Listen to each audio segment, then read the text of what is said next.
Hi everybody! Bonjour à tous, ça me fait plaisir de te retrouver. Cette vidéo a un but précis. Si.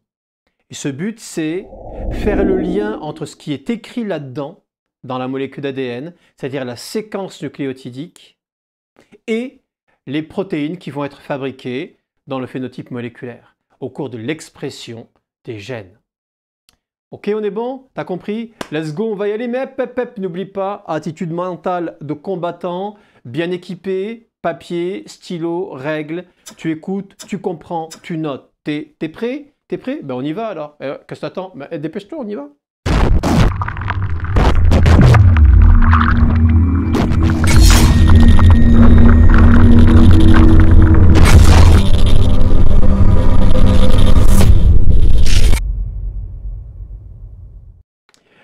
Alors, découvrir le code génétique. J'insiste sur un truc, le code est un terme qui vient de l'informatique. Tu le sais bien, quand tu utilises une clé USB, à l'intérieur de la clé, tu n'as que des 0 et des 1. Il y a une façon de lire ces 0 et ces 1. Une façon de lire.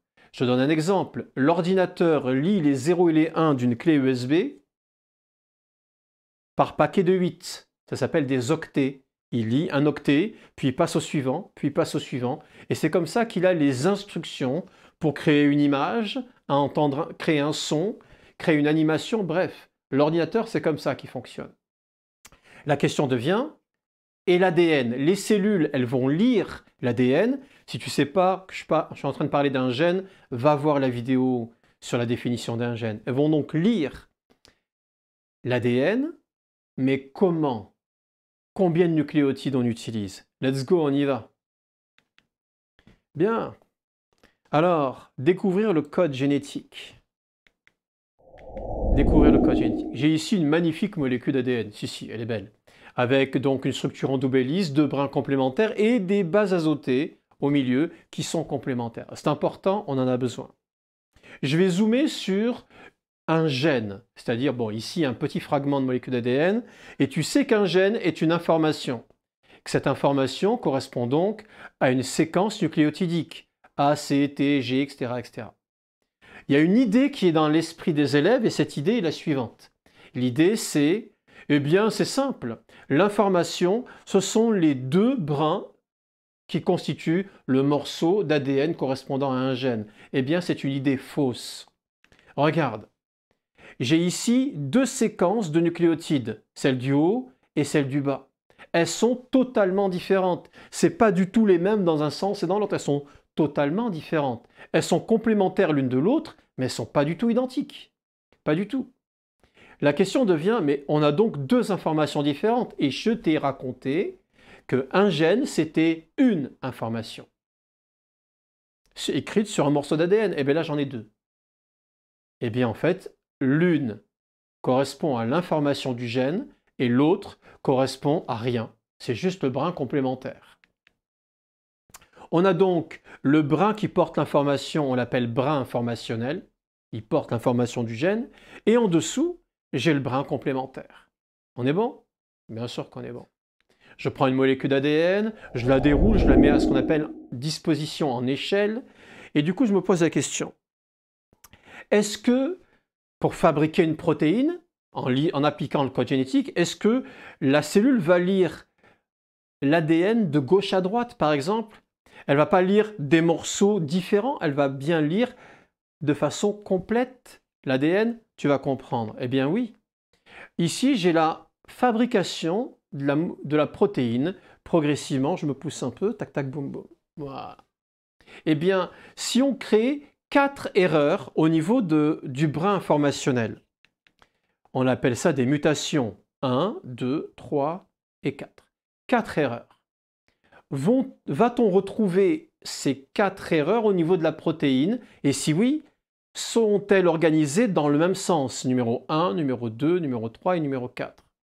Eh bien, la réponse en image. Eh bien, oui. Les acides aminés peuvent être modifiés pile poil au niveau correspondant à la mutation sur l'ADN. Je m'explique. Le brin est donc lu dans le même sens, ici, de gauche à droite, et la protéine est fabriquée dans le même sens. Deux choses qui sont dans le même sens, il y a un terme mathématique pour ça, c'est colinéaire. Tu l'as vu au collège, je crois.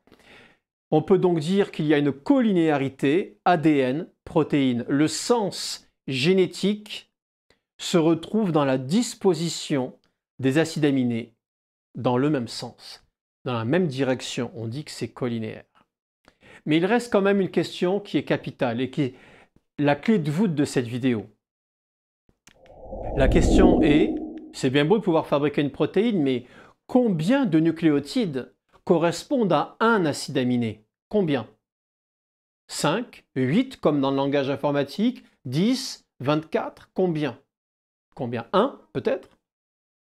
Pour le savoir, on va reprendre les expériences de Jenner. Et Jenner, qu'est-ce qu'il a fait? C'est assez simple. Il a mis en place une technique pour enlever au début de la séquence nucléotidique du brin informationnel un nucléotide, ou 2, ou 3, ou 6, ou 9, ou alors la capacité d'ajouter un nucléotide, 1, 2, ou 3, ou 6, ou 9. Il s'est permis de faire ça, et à chaque fois, il remet la molécule d'ADN dans une cellule, et il regarde la protéine correspondante. Est-elle modifiée? Si oui, comment? Tu comprends l'idée? Moi, je trouve que c'est assez génial. Si, ça c'est génial.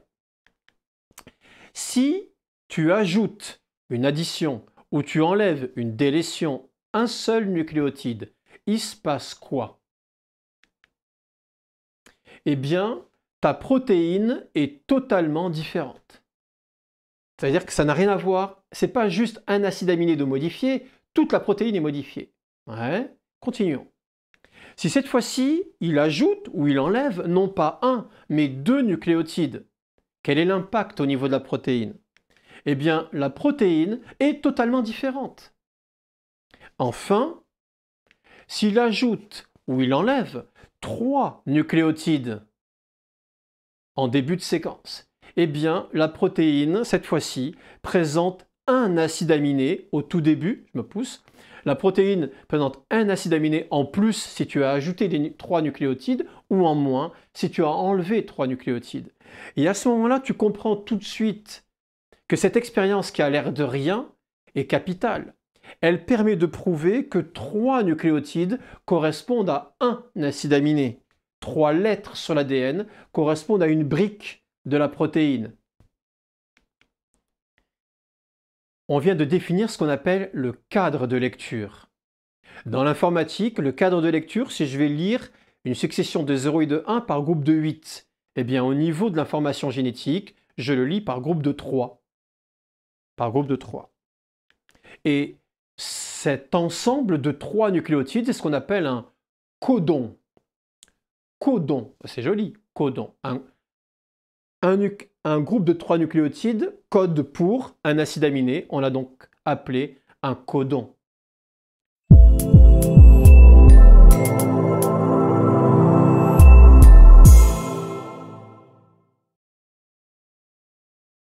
La question devient, il y a combien de codons possibles? Ah oui, combien de codons possibles? J'ai ici mis en place, on sait qu'un codon c'est 3 lettres. Et toi, tu sais que sur l'ADN, il n'y a que 4 lettres possibles. A, T, C et G. Prenons le premier nucléotide du codon. J'ai choisi un A. Un choix assez simple. Qu'en est-il pour la deuxième position du codon? Ça peut être aussi bien un A, un T, un C ou un G. Un A, un T, un C ou un G. Qu'en est-il? Ça c'est pour. Alors ça peut être AA, AT, AC ou AG. Qu'en est-il de la troisième position du nucléotide? Pardon, du codon. Je rappelle qu'il y a 3 lettres. Qu'en est-il? Là encore, ça peut être A, T, C ou G. Là encore. Et on voit donc qu'on a pas mal de combinaisons. Ici, je peux avoir 4 lettres. Soit le A, soit le T, soit le C, soit le G. Et pareil à chaque fois. En termes mathématiques, j'ai donc 4 possibilités multipliées par 4 possibilités multipliées par 4 possibilités. 4 puissance 3. Et 4 puissance 3, 4 fois 4, ça fait 16, fois 4, ça fait 64. Il y a donc 64 codons possibles dans l'ADN. ATG, ATC, TCA, TAA, etc., etc. Il y a 64 codons possibles. Et on a vu dans la vidéo précédente portant sur la comparaison ADN-protéine, on a vu que dans une protéine, il n'y avait que 20 acides aminés. J'ai 64 codons, des codons codent pour des acides aminés, et je n'ai que 20 acides aminés. Il y a un problème, gamin. Il y a un problème. Et de ce problème, toi et moi, on est en train de tirer des conséquences. Première conséquence, première vérité, un codon code pour un acide aminé. Ça ne change pas. Les expériences précédentes l'ont prouvé. Mais comme il y a 64 codons pour seulement 20 acides aminés, tu comprends facilement que plusieurs codons peuvent coder pour le même acide aminé. On appelle ça la redondance du code génétique. La redondance, terme de vieux français quand quelque chose se répète. Redondance du code génétique. Ouais, mais c'est pas fini. Il y a 64 codons et il y a redondance. Mais il y a aussi, et alors ça, tu dois l'apprendre par cœur, il n'y a pas photo, il y a aussi des codons qui ne codent pour rien. On les appelle codons stop. Bon, tu comprends pourquoi. Ils arrêtent la fabrication de la protéine. TGA, TGA, TAG et TAA. TGA, TAG, TAA. Tu dois connaître ces trois codons parce que dans un sujet, s'il y a une erreur au niveau de l'ADN et qu'il y a apparition de l'un de ces trois codons, ça arrêtera la production de la protéine. C'est ce qu'on appelle des codons stop. Et ça, c'est important, gamin. C'est important. Alors, c'est un peu abstrait, tu veux que ce soit plus concret, je te le montre tout de suite. Un codon est donc constitué de 3 nucléotides. J'ai ici les 4 possibilités. Je vais en choisir une. Pour le premier nucléotide, je vais choisir A. Ok, je suis libre de faire ce que je veux. Je choisis le A. Pour le second nucléotide, je vais choisir le T, ce qui nous fait AT. Pour la troisième position, je vais choisir le G, ce qui nous fait ATG. ATG. Mais du coup, tu me dis, oui, mais c'est bien beau tout ça, j'ai compris ce qu'est un codon, mais ça va correspondre à quel acide aminé? Tu as besoin d'un tableau qui fasse le lien entre nucléotide de l'ADN et acide aminé de la protéine. Tu as besoin du tableau du code génétique. Le voilà. Et notre fameux ATG correspond à un acide aminé et un seul, qu'on appelle la méthionine. Alors ce qui est intéressant ici, c'est de voir que la méthionine, cet acide aminé, n'est codé que par un seul codon. Il n'y a que ATG qui code pour la méthionine. Mais comme tu peux le voir ici, si je m'intéresse à un autre acide aminé, la leucine, je n'ai pas un codon qui correspond à la leucine, j'en ai 6.